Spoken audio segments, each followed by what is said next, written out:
Alternativas con Orlando Santoro y Maribel Abate.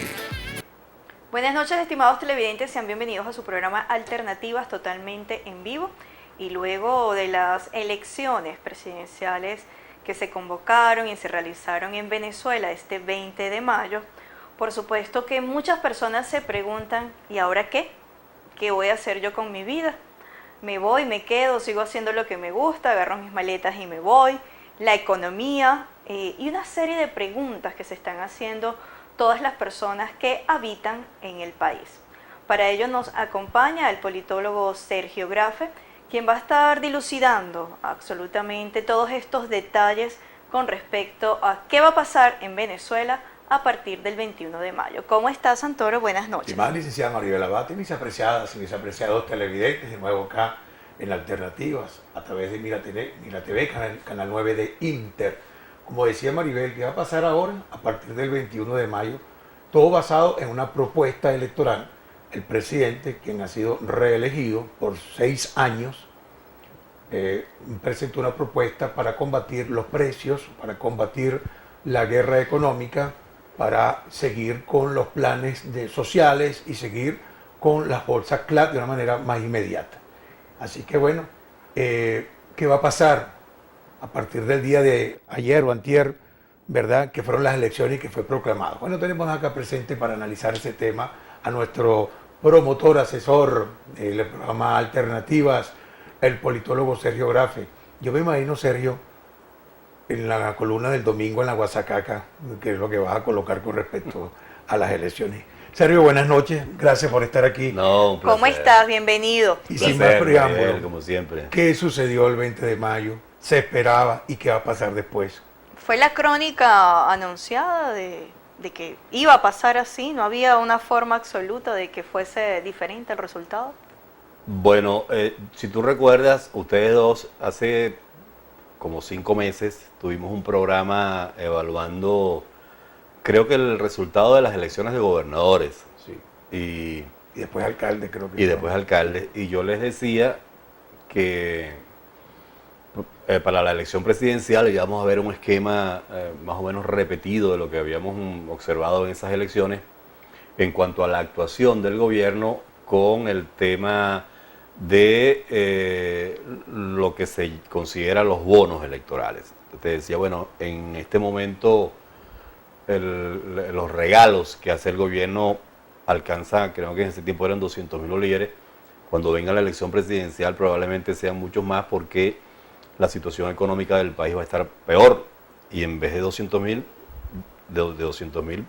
la propuesta, digamos, la oferta electoral pudiera llegar a más. No creí que a 10 millones, como efectivamente fue, pensé que era un poco menos. Sin embargo, Sergio, y disculpa la interrupción porque vale la acotación, muchas personas para hoy martes de los que votaron, siguen revisando su celular y no les ha llegado ningún mensaje con ningún bono. Yo creo que ese bono no va. Ese bono fue una falsa expectativa. Fue un engaño producto de una oferta. Es decir, ¿qué fue lo que pasó con el bono?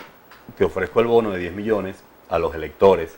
Es decir, la presidenta del Consejo Nacional Electoral ayer, lunes, confirma que eso sería el uso inadecuado de recursos públicos. Por un caso similar inhabilitaron a los diputados de Amazonas, claro, por la grabación de un supuesto ofrecimiento del gobernador Guarulla para la compra de votos. Y eso, según el CNE, pero el lunes, era considerado una compra de votos. No se hizo la corrección ni el sábado ni el viernes antes de las elecciones, sino después el domingo. Ya todo es que pareciera que había una coordinación ahí en cuanto al anuncio, a la oferta de los 10 millones y después la negativa de la presidenta del CNE sobre la ilegalidad de esa oferta. Pero yo creo que eso es un aspecto puntual, poco para ubicarme y no desviar la orientación de la pregunta de Orlando. Yo creo que pudo haber pasado una cosa distinta, en principio. Si el candidato Henry Falcón, por ejemplo, que era la opción que tenía más apoyo dentro del universo opositor, hubiese logrado cuatro cosas, que en mi opinión eran fundamentales para ponerse en competencia, creo que el resultado hubiese sido otro. ¿Cuáles son esos cuatro aspectos? Por ejemplo, haber sido un candidato único, eso no lo logró. Los votos de Bertucci, a pesar de que no fueron en una gran magnitud, fue un voto religioso, es un voto duro, es un voto que, a pesar de que su origen está en la crisis política, tiene un componente religioso fundamental que el pastor evangélico logró capturar. Sin embargo, no superó el 1.000.000 de votos. Mucha gente dice que fueron nada más que sus familiares que votaron. Sobre la cantidad de votos del resultado pudiéramos evaluar después. Lo que te quiero decir, Maribel, es que cuando tú evalúas cómo está la composición religiosa de este país, el 85% es católico y el 15% es cristiano evangélico de las distintas ramas. Por ese orden más o menos está el porcentaje de votos que obtuvo Bertucci, lo cual es un indicador que al menos un gran porcentaje de ese voto religioso fue capitalizado por este candidato. Eso es un elemento importante para el tema de la no unificación de Bertucci con Falcón. Eso no se logró, eso afectó. Otro elemento importante que en mi opinión marcó esos resultados es, por ejemplo, la no incorporación de lo que se llama el G4 en la campaña de Falcón. El G4, yo no sé cuántos votos pudiera tener como estructura esos cuatro partidos. Me refiero a Primero Justicia, Acción Democrática, Un Nuevo Tiempo y Voluntad Popular. Pero la estructura electoral, los testigos de mesa, para cubrir esa exigencia numérica en todo el país, necesitaba partidos como esos, sobre todo con el caso de Acción Democrática, que es un partido que tiene implantación nacional. En el caso de Falcón contó con COPEI, pero COPEI solo no tenía esa capacidad, también con el MAS y otros partidos, pero desde el punto de vista de los testigos, a lo que me refiero, de esos tres partidos que apoyaban a Falcón, el mayor aporte se lo daba COPEI, pero era insuficiente para la cobertura completa de las 35.000 mesas que había en el país y los 14.000 centros electorales. Eso, en mi opinión, también afectó el resultado, porque está demostrado que si tú vas a un proceso electoral y no tienes testigos en las mesas, ese registro electoral de esa mesa, si te votaban 600 personas, no te extrañe que al final aparezcan todas esas 600 personas ejerciendo el voto, claro, por la ausencia electoral, pues, claro. Y para concluir, tienes el tema de la abstención. Si te das cuenta, si le estás haciendo seguimiento, estoy explicando cada uno de los elementos que, en mi opinión, que no logró Falcón en este caso, que pudieron haber influido. La abstención fue, en mi opinión, esperada. Había toda una corriente abstencionista en el país. Y yo he dicho algo que hay gente que no le gusta, pero yo al menos pretendo ser responsable con mis estudios, con mis análisis, con mis visiones. ¿Qué pasa cuando gana la abstención, como sucedió en este caso a nivel de cifras? Yo creo que ahí hubo dos elementos importantes que originaron el comportamiento abstencionista. Hay una abstención que se llama abstención estructural, que en Venezuela está ubicada en el 20, 25, 30%, que obedece a muchas circunstancias que no tienen nada que ver con la propia decisión de no votar.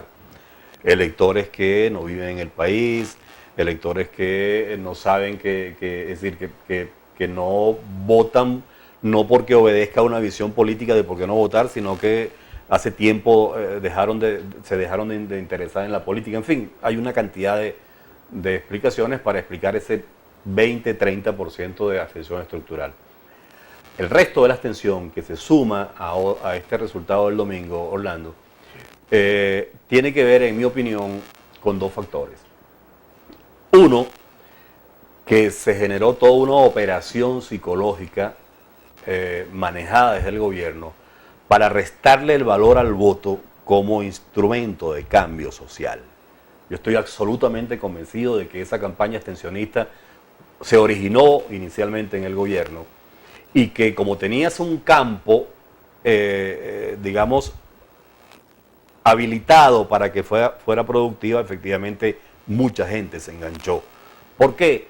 Cuando tú dices, yo no voy a votar porque no hay condiciones electorales, por ejemplo, es una razón importante para no votar, pero es que las no condiciones electorales fueron creadas por el gobierno.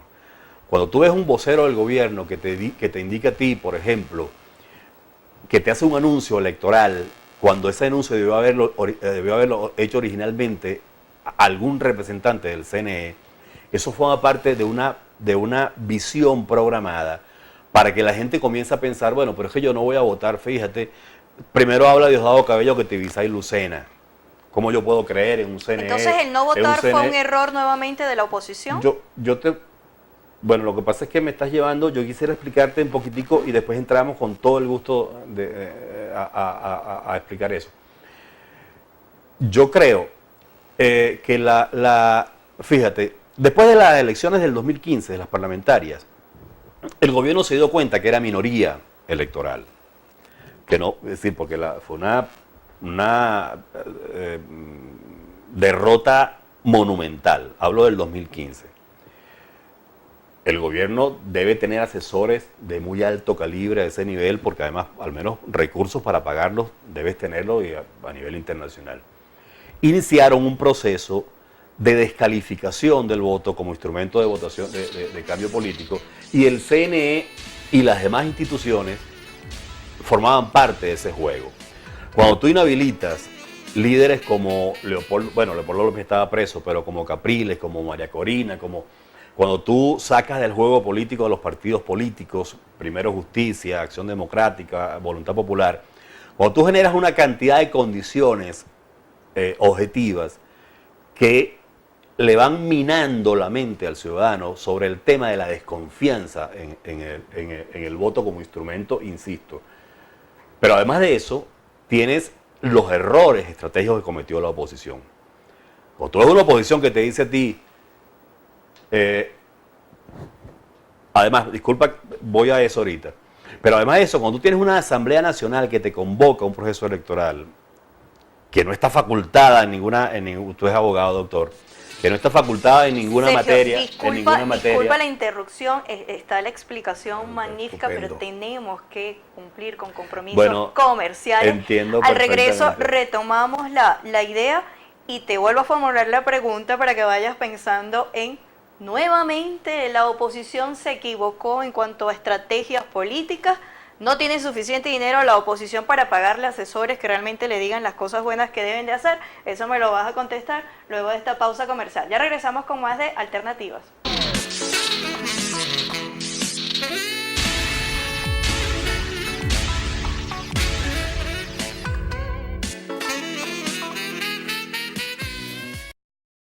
Continuamos con tu espacio de Alternativas. Hoy se lo dedicamos a la política nuevamente, pero post-proceso electoral. Tenemos aquí presente al politólogo Sergio Grafe, también excelente analista político, columnista de esa estupenda versión de La Guasacaca en el diario La Región los días domingos. Se lo recomiendo.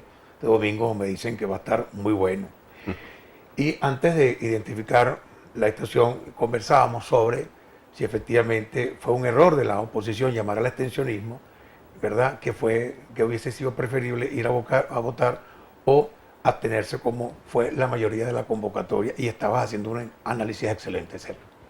Sí, bueno, ubicando también en función al tiempo y la inquietud de Maribel, conectado con lo que plantea, para bueno, pasar al tema real del programa que va a pasar a partir de ahora, ¿no? Mira, yo no creo que fue un error, es decir, la corriente abstencionista no se la puede atribuir nadie en este país. En mi opinión, hubo un sentimiento ciudadano que se conectó con una circunstancia que pensó, por razones muy válidas, que no valía la pena votar. De allí a que a estas alturas venga algún líder, algún partido, a capitalizar esa abstención y proponerla, por ejemplo, en una mesa de acuerdos o en una mesa de lo que sea, como que es propia, primero que no es verdad, y segundo sería un error político. Hablo desde el punto de vista de la abstención. ¿Por qué numéricamente? Pues vamos a hablar numéricamente para explicarme mejor. Hablaba de esa abstención estructural de un 20% que ha sido histórica en este país. En este país nunca ha habido una votación superior al 80% en elecciones presidenciales. Si tú restas ese 20 al 30, digamos del 50 que no votó, tendrías un 30%, ¿de acuerdo? Digamos, producto de estas últimas circunstancias. Pero además, esa abstención, en el mejor de los casos, sería repartida entre todos los líderes que convocaron a la abstención. María Corina no puede decir, bueno, de esa abstención la mitad es mía, la mitad corresponde al discurso, se conectaron con lo que yo dije, o Acción Democrática tampoco, o la gente de Un Nuevo Tiempo. Es decir, la abstención es una conducta esparcida por la ciudadanía sin que tenga papá ni mamá. En el caso de Henry Falcón, hay unos votos efectivos que se hicieron a través de unas tarjetas hacia un candidato presidencial con nombre y apellido. ¿A qué voy?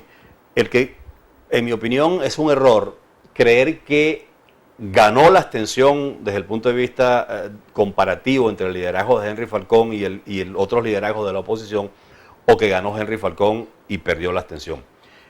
Paradójicamente, yo quiero decirte, Maribel y Orlando, que esa circunstancia de mucha abstención y la cantidad de votos que sacó Henry Falcón pudiera presentarse como una oportunidad valiosa para reunificar a la oposición. A eso iba, Porque en Sergio. el fondo, ¿Cuál es la ventaja de este resultado yo creo que a pesar de ser reelecto el señor Maduro? Yo pienso que desde el punto de vista de la oposición la ventaja es que ninguno tiene supremacía sobre los demás factores de la unidad. Creo que paradójicamente, insisto. Ni siquiera Henry Falcón con Avanzada Progresista, ni el más que hizo. No, ni siquiera, porque pero además, inclusive es un elemento, en mi opinión, bien positivo cuando tú quieres llegar a un acuerdo unitario nacional, porque yo no voy a ir a un acuerdo contigo si yo me creo superior, con un liderazgo superior al tuyo. El hecho de que todos se consideren débiles en esta circunstancia y la comprensión de que entre todos pudieran ser una mayoría poderosa y fortalecida, paradójicamente, en mi opinión, genera unas condiciones favorables para el acuerdo político de unidad nacional, que es la primera etapa que tiene que cumplir la oposición. La oposición tiene primero que reunificarse, Orlando, para poder pretender hacerles exigencias electorales o de otro tipo no al lo gobierno. hicieron antes, porque bueno, es lo que la gente es parte, la población electoral dice, pero se confunden claro, tres candidatos presidenciales. Es parte de los errores que te decía que coincidieron con el tema de los motivantes de la abstención. Te explicaba el tema de las operaciones psicológicas del gobierno, pero además también tienes errores graves de la conducción política opositora que en mi opinión fueron también tan importantes como el tema de las operaciones psicológicas. Cuando tú le dices a un elector, yo no voto porque yo voy a una elección de gobernadores a pesar de que fue convocada por la Asamblea Nacional Constituyente, que es ilegal, ilegítima e inconstitucional, pero vas y presentas candidatos a la gobernación y después me dices, no, es que yo no voy a las presidenciales porque esa Asamblea Nacional Constituyente está convocando las elecciones. Eso genera un cortocircuito en el intelecto del ciudadano que te dice, bueno, pero ¿cómo es esta cosa? Bueno, primero me dices que sí, cuando me inscribes candidatos a gobernadores, es una elección que me convoca la Asamblea Nacional Constituyente. Y ahora esa misma Asamblea Nacional me convoca unas presidenciales y me dice que es ilegítima. Esas cosas, tú tienes que ser coherente para poder pedir un comportamiento racional a los ciudadanos. Ahora, fíjate, yo creo que efectivamente si Henry Falcón hubiese logrado unificar esos tres criterios, 4 criterios que te expliqué anterior, la circunstancia hubiese sido otra. Ahora, ¿qué pasó antes? Eso no se pudo. ¿Qué pasó poco antes del día de las elecciones? Yo creo, por ejemplo, que Maduro ganaba sin necesidad de poner a funcionar los puntos rojos. ¿Por qué? Y en mi opinión, ese error... Entre otros ventajismos. Claro, que pero... fueron denunciados Pero ¿y previamente. qué va a pasar, Sergio, con esa gente que soñaba con esos 10 millones que en definitiva se le iba a ir en carne, una leche y un cartón de huevo? Y ahora no le va a llegar por lo que explicó Tibio Saylo? ¿Qué pasa con esa gente? Queda frustrada en lo inmediato, pero va a tener tiempo de recuperarse en el ánimo. ¿Por qué? Porque en el tiempo inmediato no tenemos elecciones. Entonces esa rabia de sentirse engañado porque me ofreciste 10 millones, yo fui a votar contando con eso. Yo tengo un amigo que se endeudó, porque cumplía años ese día.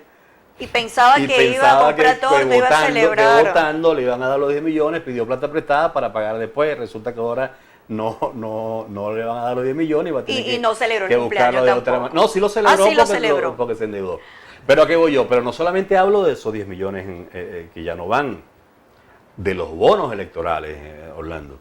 A partir de ahora, como entramos en un receso electoral más o menos prolongado, en teoría, desde el punto de vista de lo que dicen los laxos constitucionales, ya no van a venir los bonos electorales de esos especiales.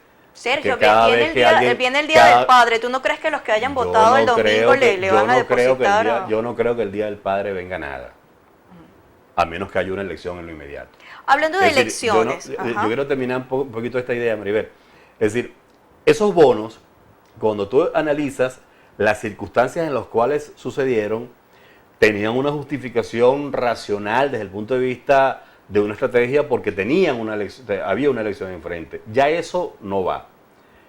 No te extrañe que no solamente se afecte eso, sino que también se afecte programas que tienen su importancia en este momento, que es como el tema de las bolsas de los CLAP. El gobierno va a entrar en este momento en un proceso de recesión de caja tan fuerte que, paradójicamente, como no tienes una elección en el tiempo inmediato, puedes jugar con alguna de esas expectativas y aguantar el cumplimiento de algunas promesas que no se cumplieron y que no se van a cumplir. Todo lo que son esos bonos especiales del día del árbol con la raíz para arriba, el día nada de eso va a venir, porque no tienes elecciones. Pero no solamente no va a venir eso, no va a venir los bonos, no van a venir los CLAP, no van a venir esos programas especiales. La Visión Vivienda, que hay muchas personas esperando todavía. Bueno, porque es que el problema es que ya el gobierno se jugó a Rosalinda con el tema de los recursos en esta elección pasada, porque lo importante era ganar, y ahora tiene tiempo para recomponer, si es que puede, todo el proceso de recuperación económica, digamos, de caja, de flujo de caja, para poder cumplir con algunos programas sociales. Porque el tema, Maribel y Orlando, y queridos amigos que nos oyen, de la reducción de la producción petrolera es tan grave que está bajando casi 200.000 barriles cada mes. Y estamos a más de $70 el barril. Pasa que todo comprometido. Lo que pasa es que no puedes percibir ganancia por el producto del aumento del petróleo porque no tienes petróleo. Es decir, mientras te baja la producción petrolera, te sube el costo del barril, pero eso no te sirve, o sea, no recibes el recurso esperado porque ya la cantidad de petróleo está bajando de una manera peligrosa. Yo creo que la situación que está planteada ahorita para Venezuela es muy grave, Hoy, yo no sé si ustedes tuvieron la ocasión, no sé si me da tiempo, Maribel, en el otro corte. El presidente Maduro, cuando fue proclamado hoy por las autoridades del CNE, por la presidenta del CNE, hizo unos anuncios importantes que es como que, bueno, me presento con una flor en una mano y con un machete en la otra, dependiendo de la circunstancia, veo que presento primero, si la flor o el machete. Pareciera que hay un proceso de amnistía para los presos políticos o por la vía de indulto individualizado, que tú conoces más ese tema que yo, la amnistía es de tipo general, pero pareciera que hay un proceso que pudiera, si eso se produce, si se produce una amnistía general o indulto a una buena cantidad de presos políticos, obviamente la presión que pudiera sentir Maduro producto del aumento de la crisis económica se pudiera suavizar, así es. Pero a la par, anuncia, por ejemplo, la expulsión del encargado de negocios de Estados Unidos, como una reacción a las sanciones que ya había anunciado Estados Unidos producto del desconocimiento de las elecciones. Yo creo que la situación está bien complicada desde el punto de vista del país como un todo, pero incluso creo que está más complicada desde el punto de vista económico. La situación de la economía Sergio, es grave. sobre la economía como tal, porque se maneja la hipótesis de que ya la carne en los próximos días va a costar el doble de lo que cuesta hoy. Y con respecto también, Falcón anunció que él promueve o de una u otra forma considera que en el mes de octubre debería de haber elecciones. Y en cuanto a los CLAP, también hay un comunicado por allí circulando de manera extraoficial donde establece que todos aquellos que no votaron este domingo pues ya van a ser excluidos de pasaporte y una serie de cosas más. Sobre todos estos detalles quisiéramos conversar, pero al regreso de esta pausa comercial. Ya regresamos con más de Alternativas.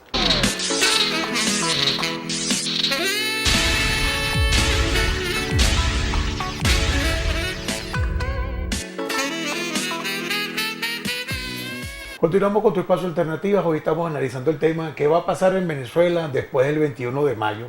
Tenemos presencia del politólogo Sergio Grafe y hablamos el tema de lo económico, el tema de lo económico que nos afecta a todos en general. Fíjense que los 4 candidatos que habrían, pues después Ratti se sumó a Henry Falcón, los 4 hablaban prácticamente de un cambio. Inclusive el mismo presidente Maduro hablaba de un cambio en la modalidad de la economía, una estabilización y una fuerza económica. Sin embargo, hay algo muy interesante. Él está convocando desde la misma noche del Balcón del Pueblo una gran concertación nacional. Le está llamando a un complejo de armonía entre todos los sectores empresariales, comerciales, de procesos de alimentos, políticos, sociales, iglesias, filosóficos.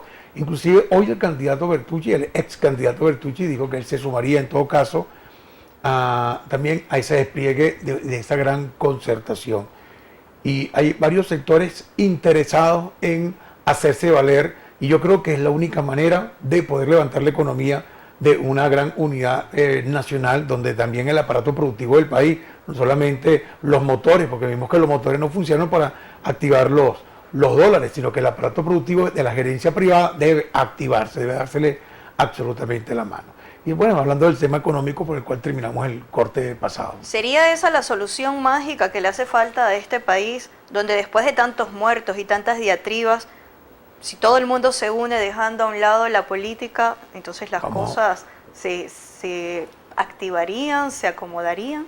Y vamos a darle participación ciudadana también a nuestros queridos televidentes. Vamos a recordar que estamos en vivo y directo, son las 7:35 de la noche. Puedes enviar tu mensaje de texto al 0414-807-5386 y 0414-272-5476, mensajería de texto. Ahí está marcado en la parte posterior de sus visores. Disculpen, adelante. No, me parece excelente también la participación ciudadana.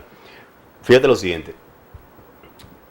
Esa respuesta a la inquietud de ustedes tiene que ver con el tema de los resultados electorales.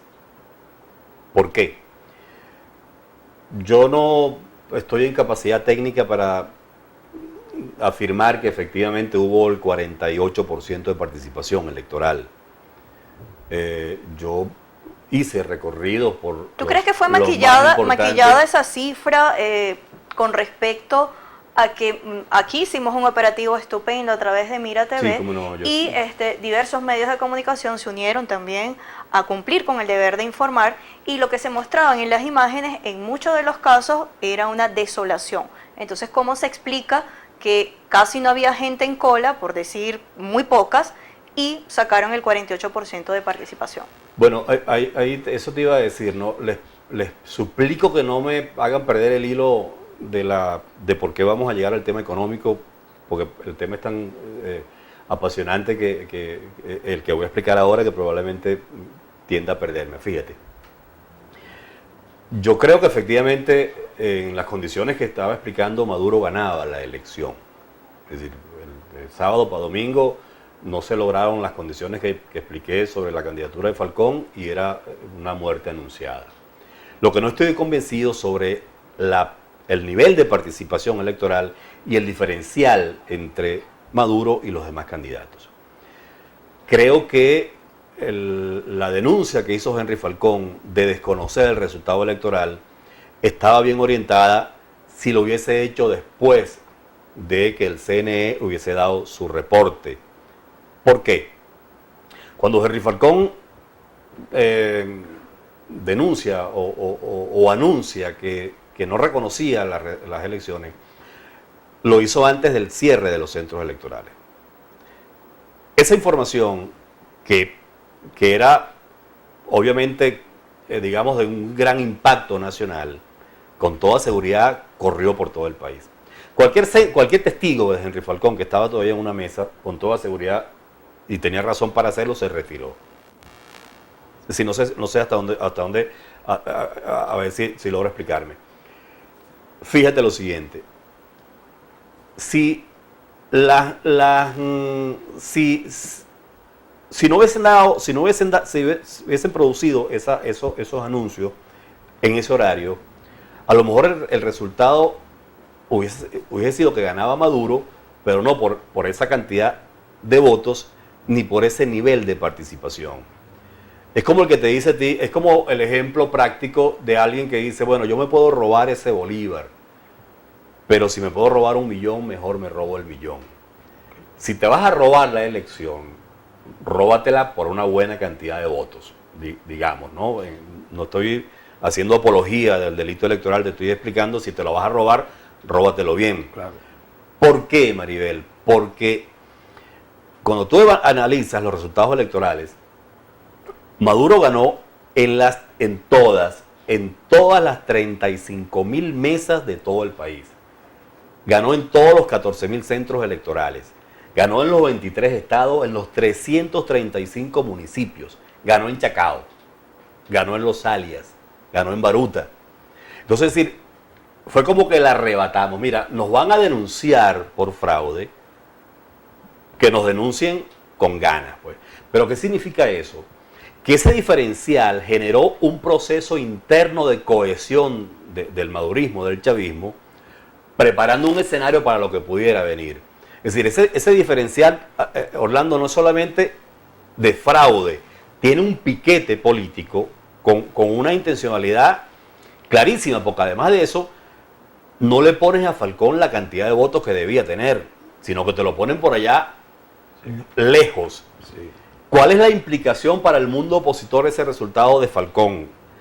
Que los demás factores de la oposición no lo van a reconocer como el líder único, o por lo menos más importante nacional de la oposición, como para que pueda iniciar un proceso de recomponer toda esa fractura afectiva que tiene la mesa de la unidad. O en todo caso la unidad como un sentimiento nacional. Pero si te lo pones por allá, por abajo, es uno más del montón. Es decir, si efectivamente hubo un fraude, insisto, no me consta, si efectivamente hubo un fraude fue tan perversamente ideado que tuvo varios piquetes de ganancia. Por un lado, cohesiona las fuerzas del chavismo oficialista por la cantidad del diferencial de votos, y además generas y creas un problema en la oposición inmediato para la posibilidad de que se reunifiquen, porque no tienes un liderazgo, digamos, único producto de esa circunstancia electoral. Lo decían antes del proceso, ellos lo criticaban, que no había un liderazgo único, y que eso claro, pero ya estaban preparando el... Claro, si Henry Falcón pierde, pero pierde 5 billones contra 6 de Maduro, se convertía, aún perdiendo, automáticamente en el líder opositor de la oposición en todo el país. Y cualquier solicitud de Henry Falcón con ese capital político de votos tendría que haber sido aceptada, digamos, tomada en cuenta por el gobierno por la fuerza de liderazgo que acababa de ser comprobada. Pero si no le das esa cantidad de votos, sino que lo dejas por allá por abajo, casi que ponen a Bertucci por encima, obviamente eso lo deja con una precariedad de liderazgo que le impide, en términos de presión política, de exigencia al gobierno, algunas condiciones que tienen que ver con los próximos procesos. Pues dice, buenas noches, les saluda Luis Pino, y pienso que la diferencia existente en la oposición se hubiesen evitado con las primarias, y así de simple.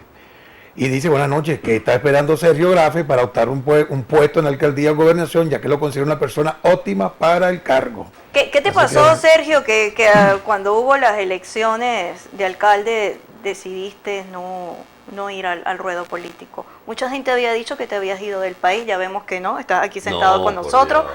Pero ¿qué pasó en ese entonces de manera breve? No, yo evalué las circunstancias, yo soy politólogo, soy encuestólogo, hice un estudio de opinión, había una tendencia muy fuerte abstencionista que se estaba desarrollando en ese momento y creí que no era un momento oportuno, eso es lo que te puedo decir.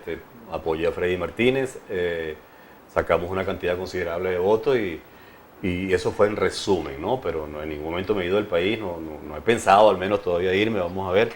Hablando de eso, mucha gente los he escuchado en la calle decir que si ganaba Maduro, si era reelecto, que esto era ya así como cuando la gente está a punto de divorciarse, o sea, era como que la gota que derramaba el vaso y que se iban del país. Eso está pasando. Hay otra, sí, era como que el punto final. Hay otras personas que han decidido igual quedarse y bueno, seguir haciendo sus actividades. Tanto es así que el tema de hoy planteado es ¿y qué pasa después del 21 de mayo? Si salimos y vemos en las calles, vemos que ese famoso guayabo que existía en elecciones anteriores como que ha disminuido con respecto a que el venezolano que no decidió votar ya no está triste, no está sumergido allí preguntándose por qué, sino que siguió con el resto de sus actividades porque la vida no se detiene. ¿Cuál es tu lectura en torno a este tema, aparte de los que sí han decidido irse? Lo que pasa es que yo creo que, fíjate lo siguiente, Maribel y Orlando y queridos amigos que nos están viendo, si tú proyectas tu vida de aquí a 6 años a cómo visualizas el país, probablemente te provoca irte del país. Como efectivamente hay mucha gente ahorita que está arreglando papeles, apostillando cosas y tal, ¿no? Y eso es natural desde el punto de vista de la supervivencia que se tenga ese sentimiento. Pero es que yo tengo la impresión de que, de acuerdo a las circunstancias, cómo fue el triunfo de Maduro, ya evaluado suficientemente, y con lo que pueda suceder a partir de ahora, de este año, hablo de este año, es que probablemente no estemos hablando de 6 años, probablemente mucho antes. El gobierno, en mi opinión, le dio una puñalada al proceso electoral, a la vía electoral, con estos resultados.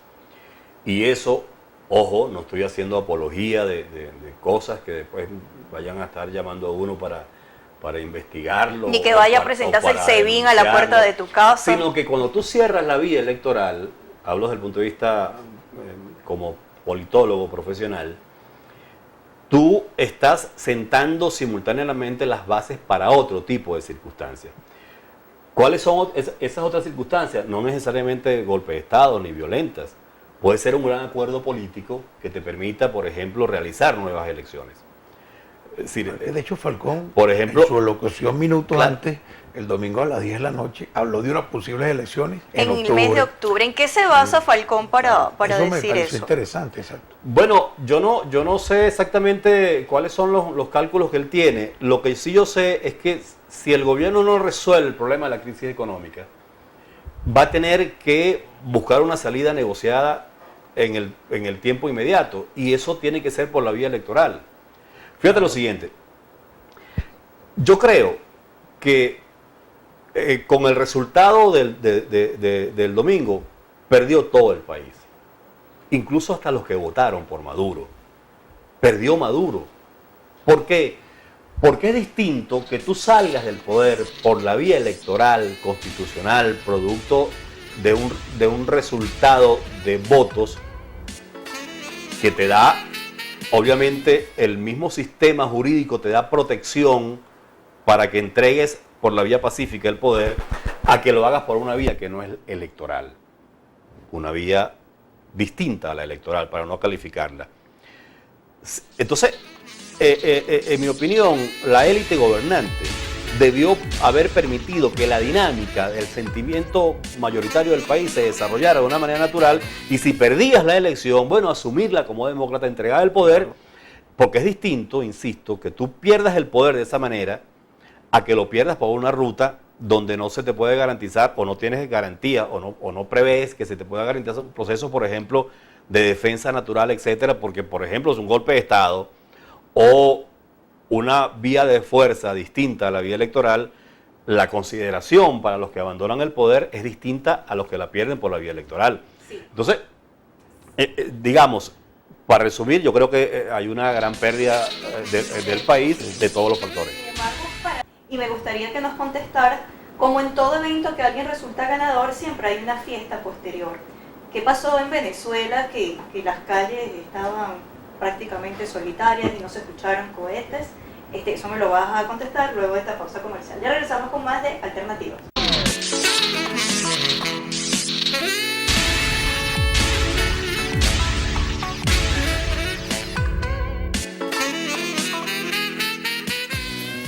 Estamos de vuelta ya con la última parte de tu espacio de Alternativas. Hoy estamos analizando el tema, qué pasó en el proceso eleccionario y qué va a pasar en Venezuela a partir del 21 de mayo. Y bueno, hemos hecho un análisis de fondo, muy bien, un análisis más que de forma, porque al parecer la forma como que ya todos lo presentían, lo que iba a suceder a pesar de los acuerdos de garantías mínimas, a pesar de las concertaciones, ya como que la población no le lastimó porque se lo imaginaba. Pero estás haciendo un análisis de fondo en el sentido de qué va a pasar, qué consecuencias puede pasar desde el punto de vista político, la necesidad de la concertación. Dice que se le comprometió también mucho la situación al gabinete, al ejecutivo, por la precariedad de la situación económica, los precios. Dicen que esta semana ya empezaron hoy a aumentarse, porque a la par de este dólar innombrable que aún no entendemos qué clase de medición ahora tiene el dólar, pues ni siquiera de parte del dólar today, sino que ahora son varias páginas y hacen un promedio referencial. Sí, entonces me preocupa mucho que la parte de producción, sobre todo la parte cárnica, que tiene que traerse los aminoácidos, no consiguen no tienen el pulmón necesario para conseguir las divisas de cómo puedan conseguirlas para subsistir, y entonces son cada vez más caras. Entonces, estamos hablando de una duplicidad en el precio de este dólar genocida y obviamente va a pasarse los alimentos. Esto no es no sé si el gobierno que dijo que iba a combatir este tipo de sistema especulativo, bueno, podrá hacerlo, o si no dice la gran concertación. Pero ya tenemos los últimos 8 minutos, Sergio, y hablaba de ese gran compromiso que ahora tiene el Ejecutivo, cómo va a hacer para poder aguantar 6 años bajo este mismo sistema, ¿verdad? Reconocido de la precariedad. Hay dinero, o sea, el dinero producto de este gran frente moral y anticorrupción, pues ya viene entrando el fiscal general de la República.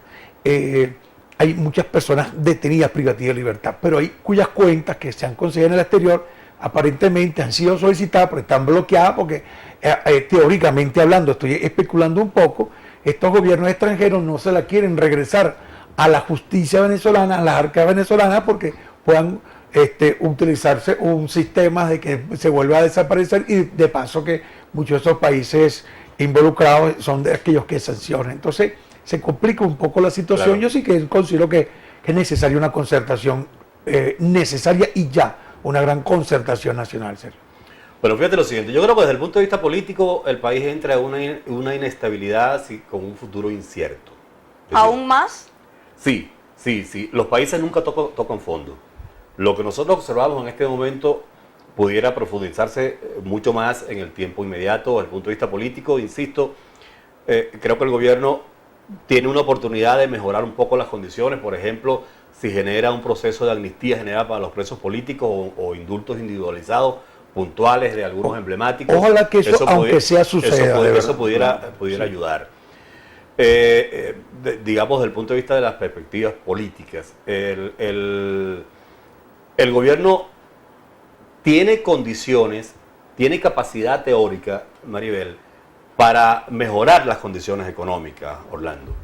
Pero tiene que hacer algo que los radicales internos del oficialismo parece que no están dispuestos a ceder, que es evitar que las medidas económicas tengan una carga ideológica. Tienes que asumir con responsabilidad que los únicos que en este momento tienen el músculo financiero, la voluntad, las ganas para poner a producir este país son los empresarios. Aquí no hay otra ruta. Sí, yo estoy totalmente de acuerdo. El gobierno perdió la capacidad, primero, de planificación, no tiene capacidad de recursos como para iniciar un proceso de recuperación con esa visión de economía centralizada y que todo está en manos del gobierno. Tienes que dejar el componente ideológico de que los empresarios son enemigos del gobierno o de las clases populares, etcétera, y generar unas condiciones de seguridad jurídica, de que tu inversión vaya a ser garantizada y protegida para que el empresario tenga condiciones de ponerse al frente de un gran movimiento de productividad nacional que permita reflotar las condiciones y que lo involucre directamente con el gobierno. Si eso no se gobierno produce, el tema de la inestabilidad política puede terminar generando condiciones para una circunstancia de salida distinta a la Constitución. Aquí hablan, fíjate que, Sergio, disculpa que sí, como no, interrumpa para darle participación ciudadana. Tres participaciones. Una es la necesidad de una ayuda humanitaria y se viene especulando mucho de que la ONU va a caer con su bandera blanca a dar ayuda humanitaria. Y yo no creo que el gobierno pueda precaver pues situaciones contra quienes vengan con una bandera blanca. Aquí dice: buenas noches, estoy preocupado porque soy paciente con VIC y tengo 3 meses sin tratamiento del Victorino, ya que tuve una recaída por fuera, necesito razón de los retrovirales, gracias. Y también otro televidente nos habla de la necesidad de la dolarización de la economía venezolana. Sí, y antes de eso también quiero dar lectura a la mensajería de texto. Dice: muy bueno su programa, felicitaciones, es mi opinión. Mi opinión es la siguiente, dice: la oposición, si no hubiera llamado a la atención y hubiesen apoyado a la abstención, y hubiesen apoyado a Henry Falcón, Venezuela estuviera un nuevo presidente. También por acá nos dicen: buenas noches, licenciada, la culpa de que estemos así es culpa de la oposición por no apoyar a Falcón. Bueno, por acá califica de falsos, si quieren hablar con Falcón, son unos fariseos. Y también por acá nos dicen: buenas noches, Carlos Miranda, porque todos los candidatos son de izquierda si esa ideología nos trajo hasta acá. O sea, muchos, ¿qué es lo que percibo yo a través de la mensajería de texto? Que el hecho de la abstención que se produjo lo ven como desfavorable, como que no fue algo positivo, porque la oposición no se puso de acuerdo por esa lucha de poderes. Y la otra lectura que se le da a esto es que mucha gente no salió a votar porque consideraban que los 4 candidatos, aparte de Maduro, los otros 3, no representaban realmente una verdadera oposición. ¿Cuál es su lectura? Yo creo que, yo lo he dicho muchas veces y no sé si en alguna oportunidad hoy lo he dicho en este programa, yo creo que los que se abstuvieron tenían muchísimas razones para hacerlo, muchísimas razones justificadas además, y los que votaron como yo voté, yo me resistí a que el Estado me impusiera condiciones como ciudadanos que yo no estaba dispuesto a aceptar. Es decir, lo mío fue una cuestión de principios.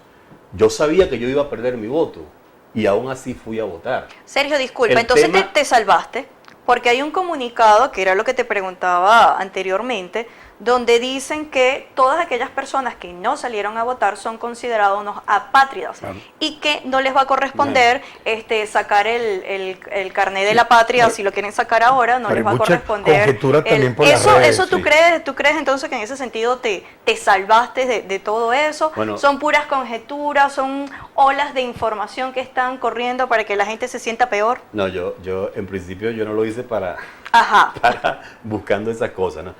Pero menos mal que ustedes como periodistas serios lo acaban de decir. Hay que tener cuidado con el tema de las redes. Hay veces que se corren cosas y uno lo repica sin mala intención. Y muchas veces forma parte de estos laboratorios que estoy diciendo. Yo leí algo de eso y yo no sé si es verdad o no, es posible que sí. Pero lo que te quiero decir es que si no hay una formalidad oficial sobre estos anuncios, yo lo que siempre recomiendo es que no los lean, los digieran y hasta ahí. Porque el problema es que estamos en una circunstancia donde la vulnerabilidad se presta para que corran muchas informaciones que muchas veces no son filtradas debidamente. Yo soy un implacable en el uso de las redes con ese tipo de irresponsabilidades o de gente, por ejemplo, que riega cosas porque si no puedes como Sí, ustedes, sin verificar como ustedes la los fuente, periodistas, claro. ustedes los periodistas tienen métodos para verificar la fuente, pero si tú no la puedes verificar como un ciudadano común y corriente como yo, al menos usa la lógica. Usa la lógica, y la lógica también es un buen método para saber cuándo te están cayendo a coba o no, ¿no? Como Claro, si la popularmente. lógica dice que el 54% no salió a votar, entonces ese 54% pudiese ser sancionado. Imagínate, digo, o sea, una yo creo gran que parte de la población. yo no te puedo decir si esas cosas son verdad o mentira, porque, insisto, yo leí lo que está regando, lo que está por ahí corriendo, y eso no tiene firmante. No tiene firma, no lo que tiene es un no, logo así y es, dice comunicado. No tiene dependencia de Ni hacia el dónde RIF del va, gobierno, no tiene sí, por destino, eso. entonces... pero además yo no creo que el gobierno cometa ese tipo de errores, porque si tú te pones a evaluar los afectados, estamos hablando, porque pongamos que efectivamente el gobierno sacó 6 millones de votos, Maduro. Y entonces, ¿qué haces con esos 14 millones más de venezolanos que no votaron por él? Electores, porque realmente somos 30 millones, pero son 20 millones de electores. Entonces, los que no aparecen inscritos, que son esos 14 millones que son distintos a los 6 millones de Maduro, van a sufrir esas consecuencias por no salir a votar. Yo no sé, yo tengo mis reservas. Pero en todo caso, fíjate, son 16 millones de personas que están inscritas en el Carnet de la Patria, y fueron 6 a votar. Esa es otra lectura interesante. ¿Qué pasó con esos otros 10? Es decir, hubo una rebelión interna por el uso del Carnet de la Patria. Los que fueron a votar tratando de protegerse por las consecuencias de estar en alguna misión del gobierno y con el Carnet de la Patria, o pensando que les iban a dar los 10 millones de prometidos, no llegaron a los 16 millones de los procesados por el Carnet de la Patria. En fin, yo creo que una de las lecturas importantes que debe hacer el gobierno es que hubo un deslave importante del oficialismo que hay que evaluar. Yo solamente quería concluir con esto, en principio agradecerles. Yo creo que a pesar de las circunstancias, a pesar de lo oscuro que se ve el panorama, siempre tenemos que mantener el optimismo y la esperanza. Es decir, lo peor que nosotros podemos hacer en estas circunstancias tan difíciles para el país es echarnos a llorar, tirarnos al piso y pensar que todo se acabó. El país no se acabó el domingo, tenemos que seguir luchando y esperemos que las cosas, las medidas que tengan que ver con Venezuela no sean dramáticas como algunos piensan que pudieran ser. Creo que si los radicales del gobierno no están dispuestos a hacer, le pregunto al invitado, a los radicales de la oposición, si están dispuestos a trabajar por el país. Bueno, Johnny Padavey, que ya lo comentaste. Claro. Mira, pero vamos a tener que invitar a un psicólogo para los próximos programas, para también analizar esa parte psicológica en el ser humano y con todas estas repercusiones y todo lo que se está viviendo. Agradecido contigo desde el punto de vista político, de verdad que muchas gracias por este interesante análisis. A ustedes la invitación, la reposición la colocan el día viernes en este mismo horario, y así que de verdad agradecidos con la recepción que han tenido con respecto a Alternativas. Muchas gracias, hasta entonces. Dios los bendiga.